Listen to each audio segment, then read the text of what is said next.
Someone please tell me that I'm not the only person whose spouse sends them things they found on the internet for them to build, and because there is no blueprint, it's just some random one-off photo, you gotta end up making it up yourself. That's what this video is.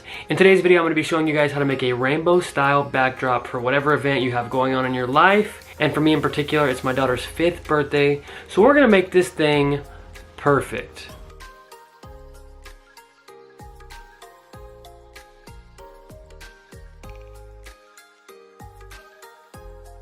Alright, so I'm going to be cutting this rainbow out of a 4x8 sheet of 3/4 inch plywood. That's about 89 bucks at Home Depot.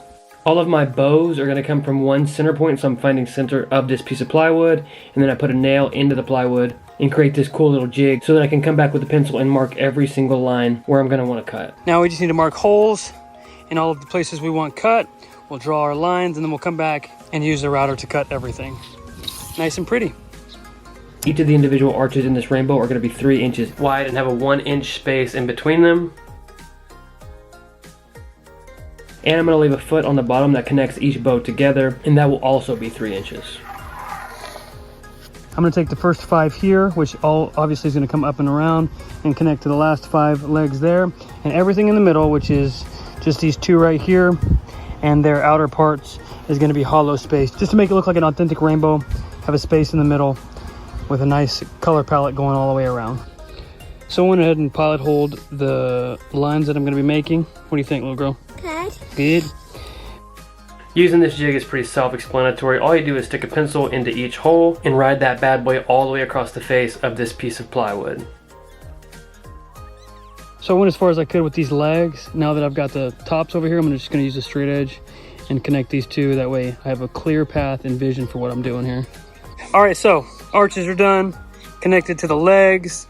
The legs I'm going to cut with probably the track saw, the circular saw with the jig set up, something like that. And I'm going to bring the router, use this exact same hole, and just cut from there and take that material away, and then it should be done. It obviously is going to be a little floppy and loose. Don't make that weird. Each connection here, I'm gonna add a brace in the back, and I might make it so that it can break down and be stored. Because I don't want this huge thing sitting in my house for longer than it has to. Marking with the pencil is not mandatory. If you are smarter than I, you can make your measurements on your jig, set your router up, and just start cutting. But I wanted to be absolutely sure every cut that I make is on the lines that I made, because I know those lines are correct. But I'm just taking the router, visually placing it on each line that I marked previously, and making my cuts. 3/4 inch plywood is a lot of material to take away with the router, so I took 3 passes. Do not try to do it all in one pass. Even if you have good bits and a good router, it's going to bog down and possibly hurt you. I just did this over and over again, screwing the router directly into my router jig and cutting away material on the inside of the lines where I had my pencil markings. After that, I could have just taken a jigsaw to this guy and called it done, but I busted out my correct track saw because I wanted these lines to be perfect and look like this sheet of plywood came off of a CNC. The track was actually like 5 inches too short, so I had to make one cut, move it, cut again, make another cut, move it, cut again, until I had the full vertical lines all cut. My wife just had the nerve to come out here and ask me, why is it taking you so long? Now I needed to go and remove that material for good, and that's when the jigsaw comes out.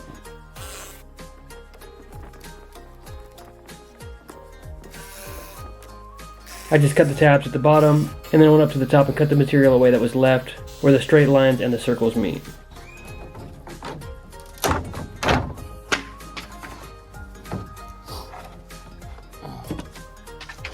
Because this was for my daughter's birthday party and I wanted to be a perfectionist, I sanded every single surface on this rainbow and made sure that it was perfect and ready for paint. Today's program is brought to you by the letter U, as in ungrateful. Here my daughter's filming for me and being ungrateful. He's terrible. Don't be rude. He is really terrible. This is for you. I made this for you. This is for him. For me? Yes. No, this is for me. He's not very good at this. I love having a family. Not because of love and cuddles and hugs, but because they can paint for me when I build something. My wife picked out all of the colors for this rainbow, and they're all pastels that work perfectly with my daughter's party theme. Because we wanted a little depth for the backdrop at the party, I went ahead and made another art, and it just has that same circular top, and it'll be painted to match. I was gonna cut this guy in half, put hinges on it, but then when I decided to do this one, I realized I wasn't gonna cut it in half, and I could just stack them together. If one of them was gonna be big anyways, I could just store them together and store them away like that. There's no use in going through the effort for this guy if I'm not gonna do it for this guy. For the back legs on the rainbow, I'm taking these 30 by 30 pieces of 1/2 inch and I'm just lopping off an edge. Little pro tip, if you have two pieces that are the same size and you'd like to cut both of them at the same time, just screw together the pieces that you're gonna cut off. It doesn't matter if there's screw holes in it because it's gonna be waste. You can make one cut and they'll be both identical pieces. All right, so for stability, I'm gonna cut a notch out of the back of both of these legs. And then I'm just gonna take one of the scrap pieces that I made doing this project, notch it out so that it fits right in there and locks everything in place. After that, I just grabbed a couple of hinges, strapped them onto the rainbow end of these legs, and called it done. And for the last cherry on top to make a personal touch, I'm using my X-Tool S1 to cut out some letters that I'll put on the pink backdrop right by the rainbow. It really wasn't that heavy. As you can see here, I'm carrying it myself, and I can open the door and maneuver it pretty easily.